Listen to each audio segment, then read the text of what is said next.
అంగడిలో దొరకనిది కథ. ఈ కథను రాసిన వారు కిరణ్ బాల. ఆకాశం కడివెడు దుఃఖాన్ని కడుపులో దాచుకున్న కన్నతల్లిలా ఉంది. అటు వర్షమూ పడటం లేదు, ఇటు ఎండా కాయటం లేదు. ఎప్పుడు బోరున వర్షం పడుతుందో తెలియదు.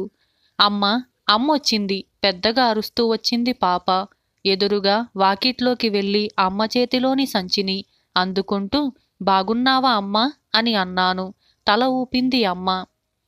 ఇల్లు తెలుసుకోవటం కష్టం కాలేదు కదా అని అడిగాను. మేము ఇల్లు మారాక అమ్మ రావటం అదే మొదటిసారి. ఓ కిరాణా షాప్ అతన్ని అడిగితే చెప్పాడు, వాళ్ళబ్బాయి మీ స్కూల్లోనే చదువుతున్నాడట అన్నది అమ్మ. అమ్మ హఠాత్తుగా రావటం నాకు ఆశ్చర్యంగా ఉంది. ఎంతో అవసరముంటే గాని రాదు. అసలు నేను బలవంతం చేస్తేనే అది నా వెంట ఏ ఏడాదికో రెండేళ్లకో వచ్చే అమ్మ ఇలా చెప్పా పెట్టకుండా అనుకోకుండా రావటం నాకు విస్మయాన్ని కలిగించింది.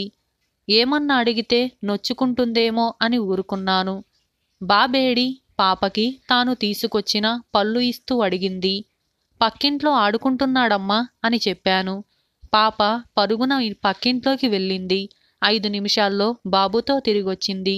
అమ్మవాణ్ణి 2 చేతులతో దగ్గరకు తీసుకొని గుండెకు హత్తుకుంటూ బాగున్నావా నాన్నా, బాగా చదువుతున్నావా అని అన్నది. ఓ అమ్మమ్మ, మరి అక్క చదువుకోవట్లేదు. వాడన్న దాంట్లో కొంత నిజం లేకపోలేదు కనుక వాడినేమీ అనలేకపోయాను. కాని పిల్లలకి చాడీలు చెప్పే గుణం ఎలా వస్తుందో తెలియదు. చదువు ప్రస్తావన వచ్చింది కనుక పిల్లలిద్దరూ పుస్తకాలు ముందేసుకొని పేజీలు తిరగేస్తున్నారు. అమ్మ నేను భోజనానికి కూర్చున్నాం. అమ్మ ఎక్కువగా మాట్లాడలేకపోతోంది. కొసరి వడ్డిస్తుంటే వద్దమ్మా, చాలు చాలు అన్నది. నేను అందరి యోగక్షేమాలు పేరు పేరున అడిగాను. అమ్మ ఎందుకు వచ్చిందో మాత్రం అర్థం కాలేదు. మాకున్న పెద్ద దిక్కు తానొక్కతే కాబట్టి అమ్మ వచ్చినందుకు నాకు సంతోషంగానే ఉంది. అయితే అమ్మ ఏదైనా ఘర్షణ పడి రాలేదు కదా. తాను ఎంత బాగా మాట్లాడుతున్నా ఎక్కడో బాధ ధ్వనిస్తోంది. సాయంత్రం మావారొచ్చారు. అమ్మ పలకరించింది. వారు ఆశ్చర్యపోయారు. కుశల పరామర్శలయ్యాయి. మర్నాడు పిల్లల్ని స్కూలుకు పంపించి నేను వెళ్ళాను. నేను మండల్ యూపీఎస్లో టీచర్గా పనిచేస్తున్నాను. వారు సబ్ పోస్టాఫీస్లో పనిచేస్తున్నారు. పిల్లలు పబ్లిక్ స్కూల్లో చదువుతున్నారు. మధ్యాహ్నం సెలవు పెడతానంటే నా కోసం ఎందుకులే అన్నది అమ్మ. పాత పత్రికలు కొన్ని ఏరి అమ్మ ముందు టేబుల్పై వేశాను, వాటితో కాలక్షేపం చెయ్యమని. ఆ రోజు అలా గడిచింది. మరొక 2 రోజులు కూడా గడిచాయి. వాతావరణంలో మార్పేమీ లేదు. ఆకాశం అలాగే ఉంది. ఎండా లేదు, వాన లేదు. చిరాకొచ్చేస్తోంది. ఎండలో వేసిన బట్టలు కూడా ఆరటం లేదు. అమ్మ మూగవేదనేమిటో అర్థం కావటం లేదు. నేను ఆమెను మాటల్లో పెట్టి అసలు విషయం గ్రహించలేకపోయాను. పైగా వచ్చిన నాటికంటే అమ్మ ఇప్పుడు పిల్లలతో నవ్వుతూ మాట్లాడటం సంతోషంగా ఉంది. ఒక్కొక్కసారి ఆ సంతోషం తెచ్చిపెట్టుకున్నదేమోనని, మరొక్కసారి నేనే అనవసరంగా నెగిటివ్గా ఆలోచిస్తున్నానేమో అని అనిపిస్తోంది. కూతుర్ని చూడాలనిపించి వచ్చిందేమోలే అని సరిపెట్టుకున్నాను. అమ్మ వచ్చి 4 రోజులవుతుంది. నేను లీవు పంపాను. పిల్లలు స్కూల్కి వెళ్ళారు. వారు డ్యూటీకి వెళ్ళిపోయారు. ఉదయం 10 గంటలు కావస్తోంది. పోస్టుమ్యాన్ వచ్చి లెటర్ ఇచ్చి వెళ్ళాడు. ఆ ఉత్తరం నాకే చేవ్రాలు చెల్లెలిది. చింపాను పూజ్యురాలైన అమ్మకి. అమ్మకి వ్రాసిన ఉత్తరం కదా అని బల్లమీద ఉంచాను. అమ్మ స్నానం చేస్తోంది. వచ్చాక చదువుతుందని. హైదరాబాదు మహానగరంలో 1200 రూపాయల కిరాయింట్లో అమ్మ, 2 తమ్ముళ్ళు, 2 చెల్లెళ్ళు ఉంటున్నారు. పెద్ద తమ్ముడు ఒక పెద్ద కంపెనీలో మేనేజర్. పెద్ద చెల్లెలు ఒక ఫార్మాస్యూటికల్ కంపెనీలో పనిచేస్తుంది. చిన్న చెల్లెలు 10వ తరగతి. చిన్న తమ్ముడు వాడేం చేస్తున్నాడో వాడికే తెలియదు. ప్రస్తుతం స్నేహితులతో కాలక్షేపం చేస్తుంటాడని ఒక్క మాటలో చెప్పొచ్చు. ఇంకో విషయం మరిచాను. పెద్ద తమ్ముడికి భార్య, 3 నెలల పాపాయి కూడా ఉన్నారు. టూకీగా అమ్మ వాళ్ళ సంగతులివి. స్నానం చేసి వచ్చింది అమ్మ. పద్మ ఉత్తరం రాసిందని చెప్పాను. ఆదరాబాదరాగా చీర చుట్టుకొని ఉత్తరం చేతిలోకి తీసుకుంది అమ్మ. 5 నిమిషాల తరువాత ఏం రాసిందమ్మా అని అడిగాను. సమాధానం లేదు. నేను వినబడలేదేమోనని మళ్ళీ అడిగాను. కుర్చీలో కూర్చుంటూ ఉత్తరం నా చేతికిచ్చింది అమ్మ. పూజ్యురాలైన అమ్మకి నమస్కారాలు. నీవు వెళ్ళిన దగ్గర నుండి నాకైతే అన్నం సహించటం లేదు. తప్పదు కనుక లతక్క ఇంత కతికిపోతుంది. నేను ఈరోజు స్కూల్కి వెళ్ళలేదు. చిన్నన్న నువ్వెళ్ళాక వచ్చాడు. ఫ్రెండ్స్తో కలిసి శ్రీశైలం వెళ్తున్నానని చెప్పి బట్టలు సర్దుకొని వెళ్ళాడు. అమ్మేదని మాట వరుసకి అడిగాడు. పెద్దక్క దగ్గరికి వెళ్ళిందని నేను చెప్పిన సమాధానం బహుశా విని ఉండడు. అంతే, ఇంకా మిగతా వాళ్ళకి నీ గురించి పట్టింపే లేదు. బిక్కుబిక్కుమనుకుంటూ నేను ఓ మూలపడి ఉన్నాను. వాళ్ళు నాతో కానీ నేను వాళ్లతో కానీ మాట్లాడలేదు. నువ్వెళ్ళిపోయిన తరువాత నాకు ఎంతో ఏడుపొచ్చింది. చచ్చిన నాన్నని చాలా తిట్టుకున్నాను. నీకోసం చిల్లిగవ్వైనా మిగల్చని నాన్న పిల్లల్ని మాత్రం పారేసిపోయాడు. ఇలాంటి కొడుకుల్ని ఇచ్చినందుకు ఏ దేవుణ్ణి తిట్టుకోవాలో నువ్వు. వీళ్ళ మా అమ్మ కొడుకులని నాకు డోకొస్తోంది. నా అన్నలనుకోవాలంటేనే సిగ్గేస్తోంది. అమ్మ, ఈ ఉత్తరాన్ని ఏడుస్తూ వ్రాస్తున్నాను. నువ్వు మాత్రం రాకమ్మా. ఎవరైనా వచ్చి తీసుకువచ్చేదాకా రాకు. అక్కడి నుంచి బరువు కాదు. పిల్లలతో సంతోషంగా అక్కడే ఉండు. నా గురించేమీ బాధపడకు. నీ అభిమానాన్ని మాత్రం చంపుకోవద్దు. అక్క బావలకి నమస్కారాలు, పిల్లలకి ముద్దులు. ఇట్లు నీ ప్రియమైన కూతురు పద్మజ. పట్టుమని 16 ఏళ్లైనా లేని పద్మ ఎంత ఆరిందలా వ్రాసింది. దానికి ఉన్న బుద్ధి జ్ఞానం మగపిల్లలకి లేకపోయింది. ఉత్తరం చదివాక మనసంతా ఎవరో పిండేస్తున్నంత బాధ కలిగింది. అమ్మకి పెద్ద తమ్ముడికి మధ్య ఘర్షణ జరిగిందా, లేక మరదలు అమర్యాదగా ప్రవర్తించిందా? ఎప్పుడూ ఎవరిని పల్లెత్తు మాట అనని అమ్మ, ఎవరితోనూ మాటపడని అమ్మ, కష్టపడి పిల్లల్ని ప్రేమతో కంటికి రెప్పలా కాపాడుకుంటూ పెంచుకుంటున్న అమ్మ ఎంత బాధని గుండెల్లో దాచుకుంది. ఈ 4 రోజులు మరచిపోవటానికి ఎంత ప్రయత్నించింది. మాటల్లో ఎక్కడా బయటపడలేదు. నా మనసు కష్టపెట్టకూడదనుకుందో ఏమో. అసలేం జరిగిందమ్మా అన్నాను చాప మీద అమ్మ కుర్చీ పక్కనే కూర్చుంటూ. నేనేమీ అనలేదమ్మా. మీ మరదల్ని కాస్త అన్నం వార్చమన్నాను. పురుడు పోసి చాకిరీ చేసి పసిదానికి స్నానం చేయించి తల్లి బిడ్డల బట్టలు కూడా ఉతికాను. 3 నెలల చాకిరీలో ఒక్కనాడన్నా విసుక్కోలేదు. ఆ రోజు వంట చేస్తున్నాను. పని తొందరలో ఉన్నాను. పెద్దోడు ఆదివారమైనా ఆఫీసుకి వెళ్ళాలని అన్నాడు. కూరకి అన్నీ సిద్ధం చేస్తున్నాను. కాస్త వచ్చి అన్నం వార్చమన్నాను తప్ప తన గదిలోంచి బయటికి రాలేదు. అత్తని ఆ మాత్రం పని చెప్పే అధికారం, చనువు నాకు లేవా? వాడు ఇంతెత్తున లేచాడు. ఎవరూ లేరా ఇంట్లో? చచ్చారా? పద్మేది? దీన్నే పిలవాలా అన్నాడు గయ్యిన. ఆ మాటలు కోడలంటే నాకేం బాధలేకపోయేది. కానీ కన్న కొడుకే అలా మాట్లాడటం నాకు నచ్చలేదు. అమ్మ మాటల్లో అభిమానం, అవమానం. బయట ఆకాశంలో ఓ పెద్ద ఉరుము ఉరిమింది. పెలపెల ధ్వనులు. సుజాత, వానొస్తుంది, బట్టలు తీసుకో. ఇంటావిడ కేకతో పరుగున వాకిట్లోకి వెళ్ళాను. ఆరేసిన బట్టలు తీస్తూ పైకి చూశాను. ఆకాశంలో దట్టంగా నల్లని మేఘాలు, పెద్ద పెద్ద చినుకులతో వర్షం.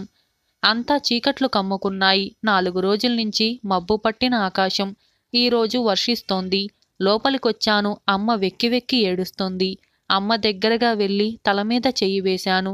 నాకు బుద్ధి తెలిసిన దగ్గర నుండి చాలా తక్కువ సార్లు, బహుశా 1-2 సార్లు అమ్మ ఏడిచినప్పుడు చూశాను. ఉమ్మడి కుటుంబంలో బండెడు చాకిరీ చేసినా ఏడవలేదు. చెల్లెలికి జబ్బు చేసి 3 నెలలు మంచం పట్టినా ఏడవలేదు. కొడుక్కి ఉద్యోగం దొరక్కపోయినా, కూతురికి సంబంధం కుదరకపోయినా ఏడవలేదు. అందరి అమ్మల్లా అప్పుడప్పుడు నాన్నను తలుచుకొనో తిట్టుకొనో ఏడవలేదు. ఏడిస్తే పిల్లలు బెంబేలు పడిపోతారని అమ్మ గుండె ధైర్యానికి బహుశా దేవుడు కూడా ఆశ్చర్యపోయాడేమో. నవ్వుతూ నవ్విస్తూ ఎప్పుడూ ఆహ్లాదంగా ఉండే అమ్మ ఏడుస్తోంది. పసిపాపలా ఓదార్చాలి నేను అమ్మని. అమ్మలా ఏడవకమ్మ, ఊరుకో. అమ్మ భుజాల మీద చేసులు వేసి నిమురుతూ అన్నాను.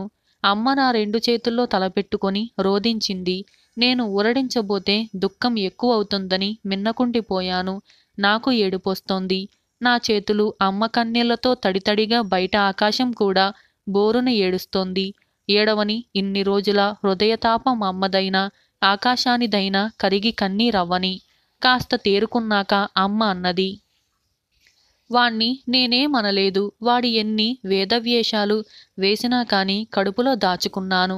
ఇప్పుడంటే పెళ్ళాముందని నిలకడగా ఉద్యోగం చేస్తున్నాడు. కానీ గతంలో వాడితో ఎన్నో బాధలు పడ్డాను. పల్లెత్తు మాట అన్నానా? ఈనాడు పెళ్ళాం రాగానే తల్లి కంటికి కనిపించటం లేదా? తల్లి అంటే ఇంత చులకనా? నేనేం తక్కువ చేశాను వాడికి? ఒళ్ళు దాచుకోకుండా విసుక్కోకుండా ఎంత పని చేశాను. కాస్త కునుకు తీసే టైంలో పసిదాని ఏడుపు వినిపిస్తే పరుగు పరుగున పోయి ఎత్తుకున్నాను. వాడి పెళ్ళాంకి ఎంత చాకిరీ చేశాను. ఆ విశ్వాసం లేదు వాడికి. ఏనాడు బ్రతుక్కి సుఖం లేదు. మీ నాన్న మారాజుతో ఆనాడు, ఈ మగపిల్లలతో ఈనాడు. ఏనాడు చేసుకున్న కర్మనో, ఏ జన్మలో చేసుకున్న పాపమో. ఆ తరువాత మా ఇద్దరి మధ్య కుటుంబ విషయాలు అనేకం ప్రస్తావనకు వచ్చాయి. అయితే అమ్మ దుఃఖించటం చూస్తే అమ్మకి, తమ్ముడు, మరదలికి మధ్య ఏదో పెద్ద వాగ్వివాదం జరిగిందని తెలుస్తోంది. తెల్లవారింది. ఆదరాబదరాగా అమ్మ అందరికంటే ముందుగానే తయారయింది. బయట తెల్లవార్లు కురిసిన వర్షంతో ఇప్పుడు ఆకాశం నిర్మలమైంది. ఏంటమ్మా హడావిడి పడుతున్నావు? అమ్మ ముఖంలోకి పరిశీలనగా చూస్తూ అడిగాను. ఆ ముఖంలో నిన్నటి దుఃఖం ఛాయలు లేవు. వాటి స్థానాన ఆతృత, ఆరాటం కనిపిస్తున్నాయి. అవును తల్లి, వెళ్ళాలి. అప్పుడే 4 రోజులైపోయాయి. అదేంటమ్మా, నువ్వు ఇంకో 4-5 రోజులుంటే కాని వాడికి బుద్ధి రాదు అన్నాను కాస్త కటువుగా. సమాధానం లేదు. మళ్ళీ అన్నాను. పద్మ రాసింది కదా రావద్దని. కాస్త మనశ్శాంతి కుదిరే వరకు ఉండు. నిజంగా నీ మీద ఏమాత్రం ప్రేమ ఉన్నా పశ్చాత్తాపంతో వాడే వస్తాడు అని అన్నాను. లేదు, వాడు రాడు. రాకపోతే పోని, నువ్వెందుకమ్మా వెళ్ళటం? కాస్త ఆగు అని అన్నాను. వాడు నేను అన్నం పెట్టకపోతే సరిగా తినడమ్మా. పెళ్ళాం ఎంత ప్రియమైనా తిండి దగ్గర నేనుండాలి. వాడి భోజనం విషయం ఆవిడ సరిగ్గా చూసుకోదు. పైగా ఆవిడ గారికి వంటావార్పు సరిగా రావు. చంటిపిల్లతో ఎంత అవస్థపడుతుందో ఏమో. మధ్యలో పసిదాన్ని ఎంత ఏడిపిస్తారో.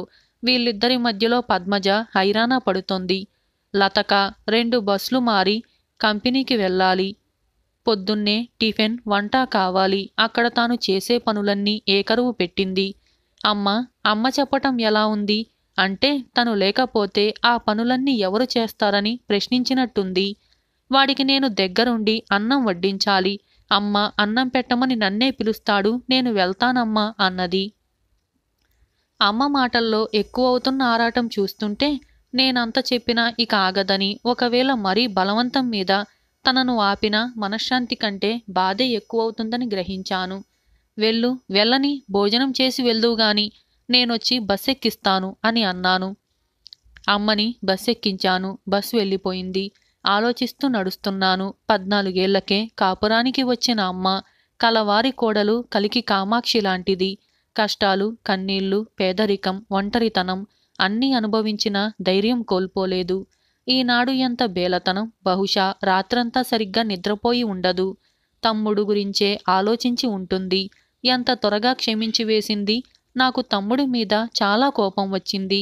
కానీ పెంచి పెద్ద చేసిన తల్లి కంటే 2 ఏళ్లు కాపురం చేసిన పెళ్ళాం ఎక్కువైపోయిందా?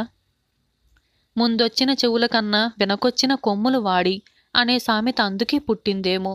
కాని తల్లి అలా కాదే. బిడ్డ కడుపున పడ్డనాటి నుంచి బిడ్డ మీద ఎన్ని ఆశలు పెంచుకుంటుంది. ఆడపిల్ల తరువాత పుట్టిన మలిచూలు మగబిడ్డ తమ్ముణ్ణి ఎంతగా ప్రేమించిందో.